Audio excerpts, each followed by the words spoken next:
महापालिका 25 और 26 के इलेक्शन 15 प्रभाग को से यास्मीन अकबर खान,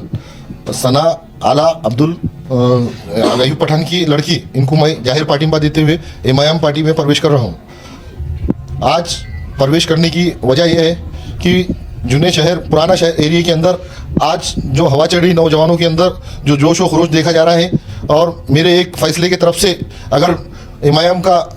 उम्मीदवार गिर जाते हैं तो मेरे को ज़िंदगी भर का इसका अफसोस रहेगा। पर मेरे उम्मीदवारी का पार्टिंबा देने की वजह से इंशाअल्लाह नौजवानों में जो जोश और खरोश है और बढ़ेगा, और अल्लाह इंशाअल्लाह ओल्ड एरिया के अंदर एमआईएम पूरी की पूरी सीटें जीतेंगी इंशाअल्लाह। जब प्रचार के लिए जा रहा हूँ तो लोग बोल रहे थे, अकबर भाई तुम्हारा बीजेपी टिकट नहीं दी, तुम्हारा एनसीपी टिकट नहीं दी, तुमको कोई पार्टी ने टिकट नहीं दी, तो इसलिए तुम कम से कम एमआईएम में तो जाना था, जो अपने कौम और मिल्लत की पार्टी है, जहाँ पे अपने जो नौजवान लोग हैं, नौजवान बच्चे जिसके अंदर प्रवेश कर रहे हैं, जो पार्टी के अंदर गए और काम कर रहे हैं, तो हर जगह जा रहा हूँ तो सिर्फ और सिर्फ एमआईएम की बात, होटल के अंदर एमआईएम की बात, क्योंकि लोग बोले हम ये दस्ती भी अगर पहने फला पार्टी की, ये पार्टी की, उसकी, तो उन्होंने बोले कि भाई हम दस्ती सिर्फ नॉमिनल है और इनसे हम सिर्फ और सिर्फ हमको घुमा रहे हैं। पर हमारे कौम और मिल्लत का काम, हमारे हुजूर की शान में गुस्ताखी हो या कुछ भी हो, इसके ऊपर आवाज़ उठाने का काम सिर्फ और सिर्फ एमआईएम और है कि नहीं असद अवैसी जो पार्लियामेंट के अंदर कौम के जो मोबिलाइजिंग हो या कौम के कोई भी मुद्दे हो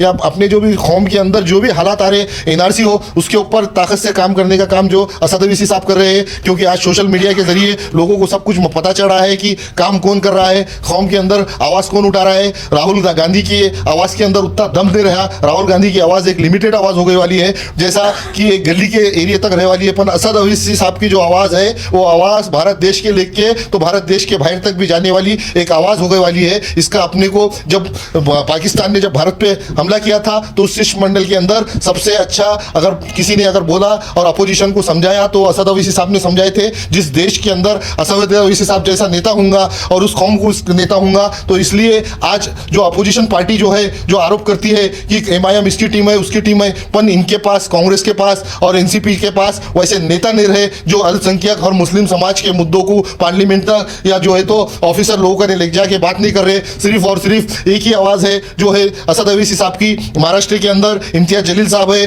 नांदेड़ जिला मराठवाड़ा को लेके बात करें, सैयद मोइन साहब है, फिरोज लाला साहब है, यहाँ पे जो जिस तरीके से काम कर रहे हैं नो कौम का और मिल्लत का, जिस तरीके से कईयों मुद्दे के ऊपर अपोजिशन को नांदेड़ के अंदर सैयद मोइन साहब ने जिस तरीके से काम कराया, समाज के अंदर कई समाज के बच्चों को जिसके अंदर बेरोजगार थे, उन बेरोजगार बच्चों को सुधारा। समाज के कईयों जुल्म होता तो हर जुल्म के ऊपर पहले आवाज़ उठाने वाले सैयद मोइन साहब और है कि नहीं फिरोज लाला साहब है, जिनको मैंने अपनी आंखों से देखा पुलिस अधिकारियों से झगड़े करते हुए, कलेक्टर साहब हो